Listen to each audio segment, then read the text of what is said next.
Hey, Pastor Rick, how are you doing, sir? I am doing great. I'm doing great. How about you, Ryan? I'm doing well. So this is a video resource for our board as we're about to head into a board retreat, but I'll probably post it on YouTube for easy access. So there may be others that eventually see this as well. Sure.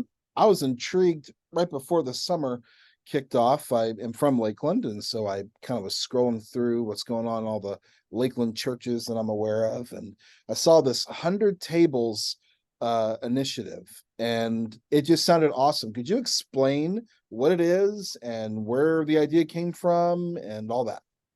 Yeah, so the 100 tables is actually we scaled it for ourselves for our church. We're a little bit of a smaller church, but we scaled it to fit our needs. Where I was at a conference at the beginning of the year, and the whole idea was creating community and trying to make connections that you wouldn't normally make.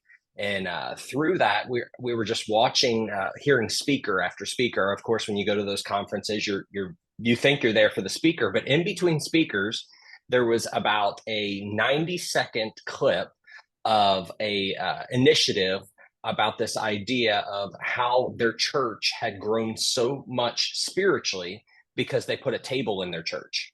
Mm. And people, they were inviting people to just come to the table, and it kind of also resonated with a previous church that we were at. My wife was involved in a women's ministry, and they did a whole conference on a weekend about the church or about the table.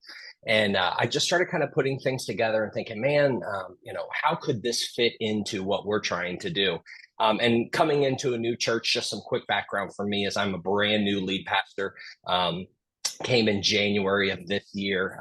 So we started kind of like just trying to, the first 6 months, we were really focused on creating community. It was my wife and my hope as a church of about 80. It was my hope that we were going to be able to have lunch with every single family in the church. And I just didn't feel like it was extremely far fetched to be able to do that. But we started kind of putting those things together, and I was reminded about that table, and I thought, what would be a reasonable amount of tables that's achievable for us, that wouldn't be too much of an ask.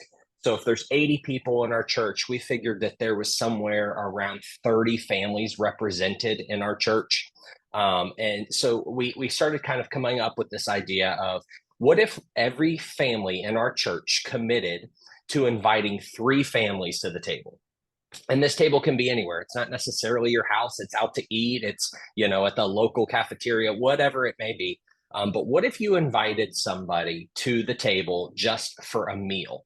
And 3 things is what we asked our people. We said 3 things have to happen at the table. Number one, you have to pray together and ask how you can be praying for that family. Number two, you got to tell stories. And number three, and potentially most important, you have to eat. So those were the 3 things that we said have to happen at every table. And we gave our people a little bit of an out. We said, the first thing we want you to do is we want you to look at the people sitting in this room right now. Most of you are conditioned, because they're church people, to sit in the same spot that they always sit. I want you to look to the opposite side of the room, and you may know that person's name, but have you ever been to a meal with them?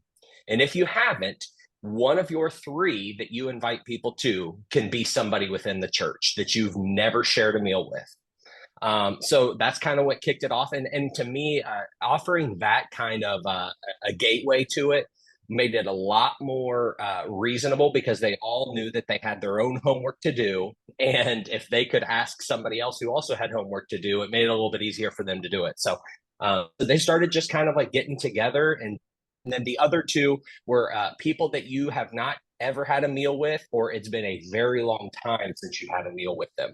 Yep. So we opened it up, and we've seen good feedback on it. We've tried to not only encourage on a weekly basis that you continue to do your 100 tables. I know you mentioned at the beginning of summer. We kicked this off, I think the 3rd week of May. And this Saturday, or this Sunday, August 27th, will be our last week. So it was through the whole summer. We gave people 3 months, and the biggest thing for me is I was very reasonable about it. I said, we're asking you to do 1 family per month.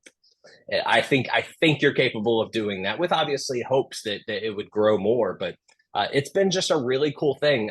We've had probably, I'd say, probably 70% participation on it, but Mhm. the people that have participated have not just done the three; they've gone above and beyond, and they've started to see the fruits of having those tables. It's been really powerful for us. That's awesome. Um, and did you find that people got to know folks within their own congregation in a whole new light, and that itself was enough of an awakening? Yeah, one of the funny things that I noticed when we came to Lakeland Family Church was that I would have like conversations with people, and during that conversation I might reference somebody else in the church, and oh, well, I haven't had a chance to meet them, Right. and I'm like, we are a church of 80 people. Yeah, You right. should know every single person in here. You may not need to know their social security number, but you better know their name and what they do for a living. Yeah, right. So that feels very reasonable to me if we're going to be the church. Um, so pushing people to do that, I've heard some incredible stories. I'll tell you just a quick one. There is a family in our church that had been in ministry for a ton of years, and they've got two daughters that just recently graduated, and we knew of them, but we had never gone to a meal with them. So we asked them, "Hey, let's go out to dinner," and we had a chance to sit down and just the conversation. Number one, it started with something that they do at every meal that I don't know why, as a pastor, I never thought to do this. But the wife said to our waitress as they were bringing our drinks, "Hey, we're about to pray for our meal here. Before we pray, is there anything we can pray for you for?" Yep. And this girl just paused. And to me, it felt like it was forever long. And she finally said, "Actually, yes. I learned this morning that I had a miscarriage." And Oh, she wow. got really emotional, and we all just kind of started getting really emotional about it.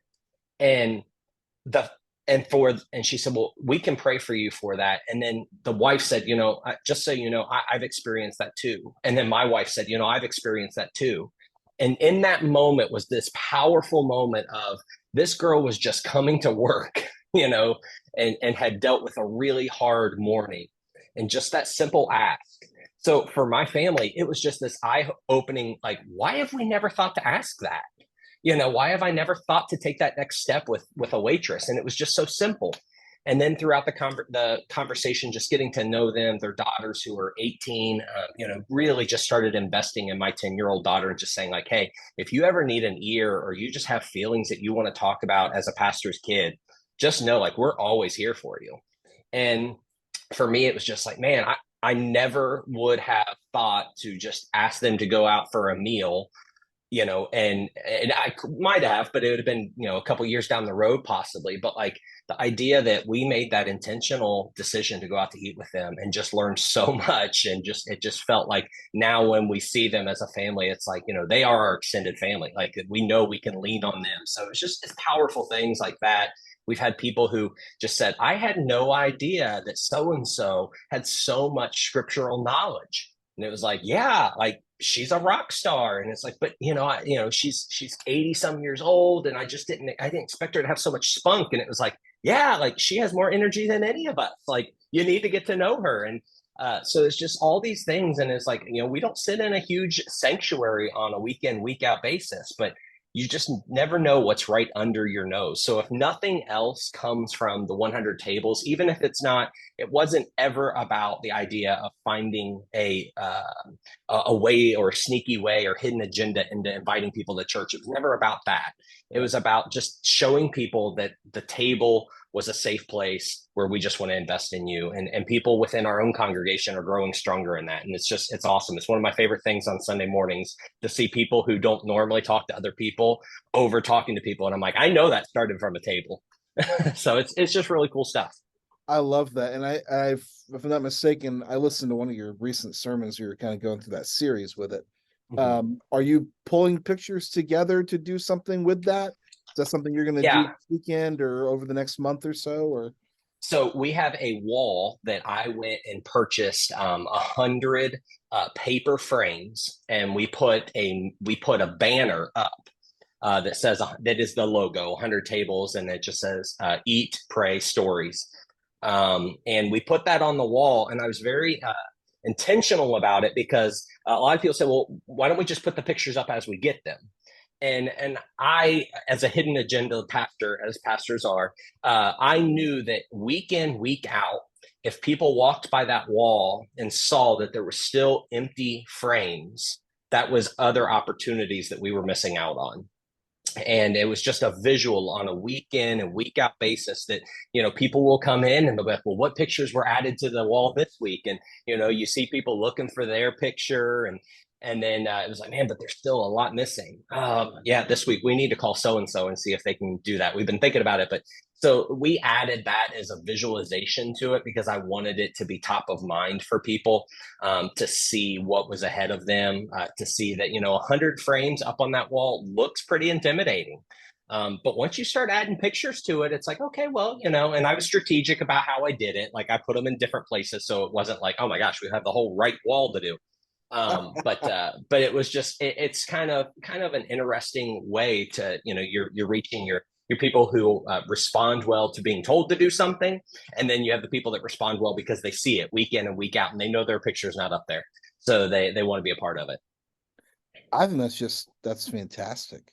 Do you know of any other churches in your area that are taking that up too, or that have been inspired by it? Or I think at the beginning of it, I had somebody reach out to me and just kind of ask for the idea and, kind of see where it came from. And, going into it, I had no idea how successful it was going to be. Whenever you're asking people for their time to do something, you really just don't know, what's going on in their life and how feasible it is. But, we wanted to make sure that the ask was tangible, that it wasn't, the place that did it, they did 1,000 tables. I knew very quickly we couldn't do 1,000 tables. Yeah. But I wanted something that was tangible, that we could accomplish and feel good about. But I haven't heard of any other churches doing it. I think if you're looking for opportunities to create community, if you're looking for just easy ways to have an invite, one of the things that if it's something you want to do, that was an obstacle that I heard early on was like, Pastor, it's so weird to say like, hey, before I leave, can we take a picture together? And I said, well, number one, in 2023, if there's not a selfie, it didn't happen. And then on top of that, I just gave our people a really easy way to talk about it, which was, hey, before I leave, I'd love to take a picture with you and your family. This is something that our church asked us to step out in faith on, which was to invite somebody to the table and to have a meal. And I just have to be honest with you, I wasn't super comfortable doing it, but just getting to know you and your family better, I am so glad I did that. And I would love to have a picture just to remember that. And people are like, oh, well, that's an easy way to think about it. So it's like, there are some people that were more comfortable getting pictures than others, but it's in 2023, everybody takes pictures of their meal. So it's like, it's not that far fetched, but we had like some hesitation of people saying, well, I don't want people to think like I have an ulterior motive. And I'm like, well, you're a Christ follower, so we do have an ulterior motive. We always have an ulterior motive, which is we want to draw closer to other people. So that was the idea, is just to kind of ease those thoughts for people, and I think they had a great time with it. It's a fantastic idea. Thank you for taking the time to talk with me a little bit about that, brother. No problem. I wish you guys really, really good success. I know you will see lots of good fruits of it. It's been really powerful for us. Blessings to you, Rick. Thank you, sir.